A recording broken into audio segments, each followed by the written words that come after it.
The purpose of this short video is to give you a greater overview of student-centered learning and what that actually means in the Alberta K-12 school context.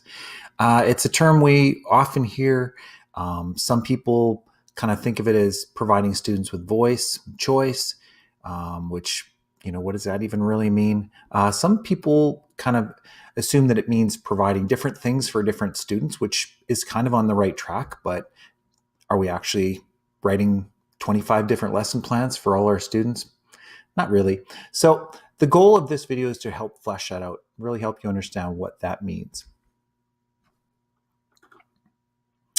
All right, so in 2013, Alberta Education came out with the Learning and Technology Policy Framework. This is a guiding document which set the policy directions for school boards. It gave them 5 different policy directions for their vision of using technology in our schools. Now, the one that we're really focused on here is Policy Direction 1, Student-Centered Learning. And while all 5 are really important, what you'll find when you look deeper into this policy framework is that it all points back to Policy Direction 1. So even as we, develop, for example, the proper infrastructure in Policy Direction 5 or the professional learning or whatever else we do, it always points back to providing students what they need for their learning in that student-centered learning environment. So key to that is a real shift from kind of focusing on the system to focusing first and foremost on the needs of our students and what does that mean, and building everything else around that. So as teachers, we think about what do our students need to manage their own learning and help learn as independently as possible and as effectively as possible. What do they need? And providing the students with that, making all of the decisions about learning around that. Further to that, our school boards and principals and the people that support us give us the tools and the skills we need as teachers to support the students. It always comes back to the student and what they need. So universal design for learning really helps me frame this. And if you're ever kind of lost in terms of what does student-centered learning mean, I always like to come back to this. Giving students multiple ways to take in information, giving them multiple ways to express what they understand, and giving students tools and skills to be able to stay engaged. Keeping interested, sustaining their effort, self-regulating, self-assessing, where am I, what do I need to do? And of course, that's going to look very different at a grade 1 level than it would at a grade 6 or a grade 9 or a grade 12 level. And that's okay. But really, it's about helping students understand themselves as learners. So yes, it's teachers play a huge role in that and putting the proper things in place and planning and designing learning experiences for students, but really we're trying to build students up to be able to take as much control of that and understand themselves to be able to do that. All right, so let's get to some specifics as to what this can actually look like. I'm going to shed light on 7 different ideas. A lot of these, not all of them, but a lot of them come from the Alberta Educational Learning and Technology Policy Framework, Policy Direction 1, which is student-centered learning. So here are some specific ideas related to student-centered learning and what does it actually look like. Here's just a link to that. I've got a link at the bottom of this slide. If you would like to look in greater depth at Policy Direction 1, that may help you. All right, so we often hear the term voice and choice for students. Yes, choice is a very motivating thing for students, and it is important to allow students to develop areas of interest and passion and allowing them some choice with the content they learn, in some cases, allowing them some choices over the learning process. Do I want to learn by myself? Do I want to learn in a group? Do I want to learn with a partner? As well as sometimes sharing back what they know in some sort of an end product, demonstrating an understanding, providing some element of choice for some students. It'll be something digital, some students it'll be something concrete, other students it might be an oral presentation. There are a lot of different ways we can allow students to share what they know. And giving some choice some of the time can be really good for that. Now, It doesn't mean we just let students decide, hey, you decide whatever you want to learn today. It's not like that at all. There is some element of choice, and that is important. But also, as teachers, it also means really eventually getting to know our students and understand them and understand what they need, and being able to target specific areas for those students for what they need. Now, that might come in the form of just giving them some feedback, some typed feedback or verbal video feedback. It might come in the form of small little mini lessons with a small group of students that may be in different learning stations around the classroom, and you doing some targeted direct teaching on specific areas or skills that a student is maybe lacking at that particular time or needs some reteaching with. So while it does allow for some choice, it also means being able to target those specific areas for the students and understanding what that student needs, and not always letting them decide, but sometimes letting them decide. All right. Another way we can support student-centered learning is by providing assistive technologies to them in their learning experience. So that can be anything from, if I want to understand something as a student, certainly there may at certain times be a place for taking notes off of a whiteboard, but it should never be the maximum, major focus of how a student takes in information or just reading a textbook quietly by themselves. There should be other ways, more meaningful ways, and technology can really play a role in that. A video, for example, can provide a really great and more meaningful way for students to comprehend and understand and visualize and really see and really understand the topic or the content or the concept you're working with.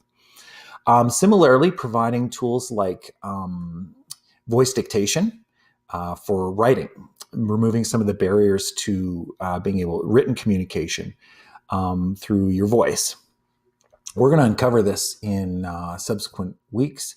There are lots of features within Google Docs, Read and Write, as well as other technologies which allow our students to have that voice dictation or text to speech, being able to have text on the speech read back. So removing some of those barriers by providing some of those assistive technologies to allow them to learn and to communicate.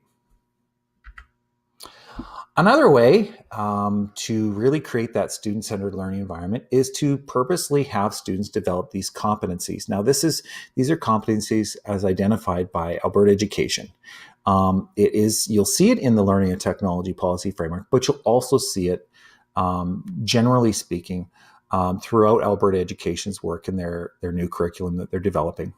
This was the ministerial order in 2013. The minister at that time said we need to develop these competencies for our students. And our current curriculum design process that's going on to revamp the curriculum will embed these competencies. So what are we talking about? We're talking about giving students, these are, if you want students to be able to manage their own learning and be more responsible for their learning, it takes a lot of skill and it takes a lot of time for students to fully develop these skills. And this is the goal between kindergarten to grade 12. And again, it'll look a lot different for students in grade 1 than it would for students in grade 8, for example. But certainly being able to help them manage information, being able to communicate, being able to solve problems, will help them as they build those superpowers of their own learning. They're going to more effectively be able to manage and learn independently, which is really what our goal is, right? So finding opportunities in our classrooms, even though we have programs of studies which may have certain content and skill and other attributes that need to be taught, we also want to weave in these competencies to build these skills for students to be able to manage their own learning.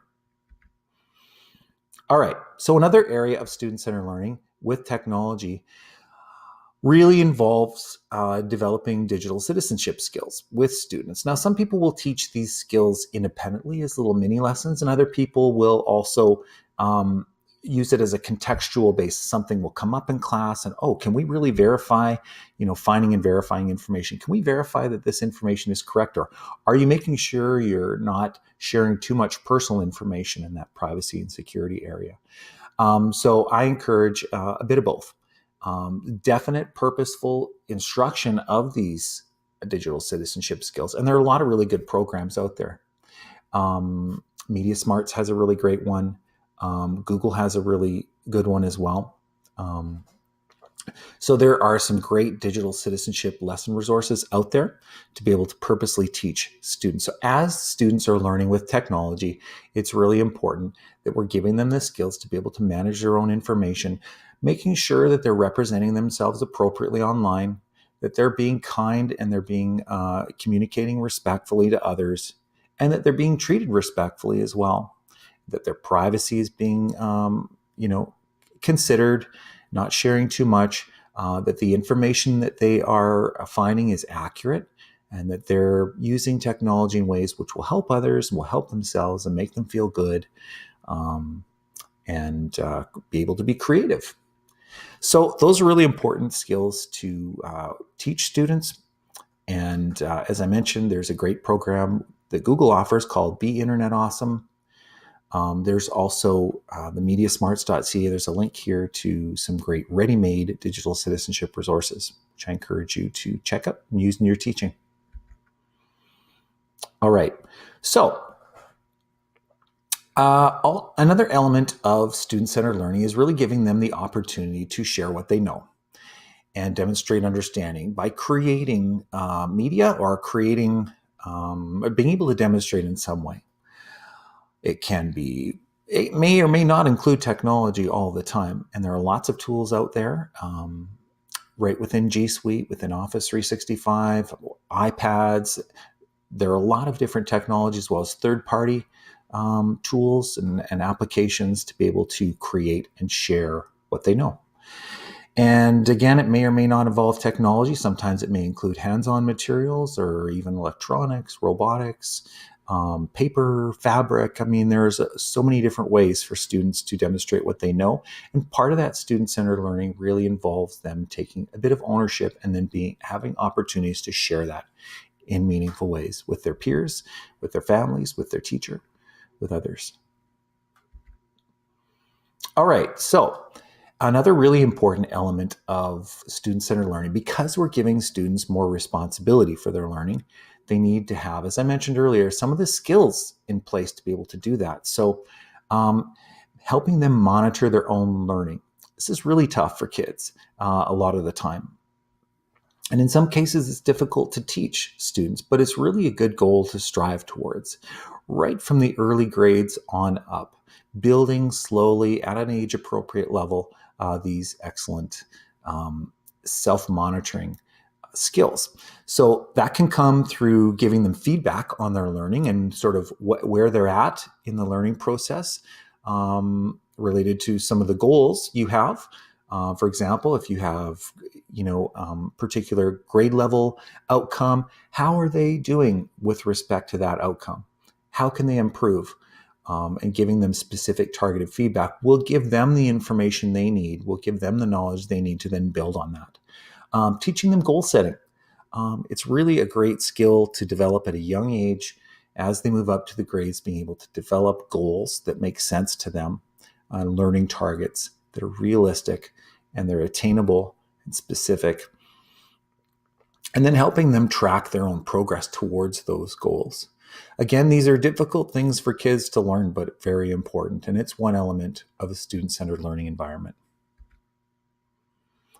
All right, one of the last ones I want to share with you is another really important one, and it really has to do with highly effective student-teacher relationships. There's some good research that's been done on this, and I've given a link here to this evidencebasedteaching.org website, which uncovers in a lot greater detail what we're talking about. But in essence, what we're talking about is those highly effective student-teacher relationships which really maximize learning based on two elements. One is a kind, caring environment. But secondly, an environment where teachers really press students to achieve as high as they can and in some cases beyond what the student even feels they're capable of. Now, you want to always set students up to be successful, and you don't want to push them beyond what they're capable of to make them feel like they're a failure. But at the same time, you really want to push that fine line of really challenging them to go beyond what they feel they can, but doing so not in a mean or a strict, militant environment. It needs to be kind and supportive, but kindness alone is not enough, and pressing students alone is not enough. And you can see there's a little matrix graphic on here. You don't really want those authoritarian relationships, which we see in some classrooms. We also don't want ones that are only friendly and not pressing students hard enough to achieve. So somewhere in between is really the goal. And there's a link here if you'd like to explore that further. But just understanding those two elements will help you along that continue in that path to developing a more student-centered learning environment. So those are some ideas related to student-centered learning. We've talked about 7 specific ideas here, and I hope that helps make sense a little bit more what we're talking about in Alberta when we're talking about student-centered learning.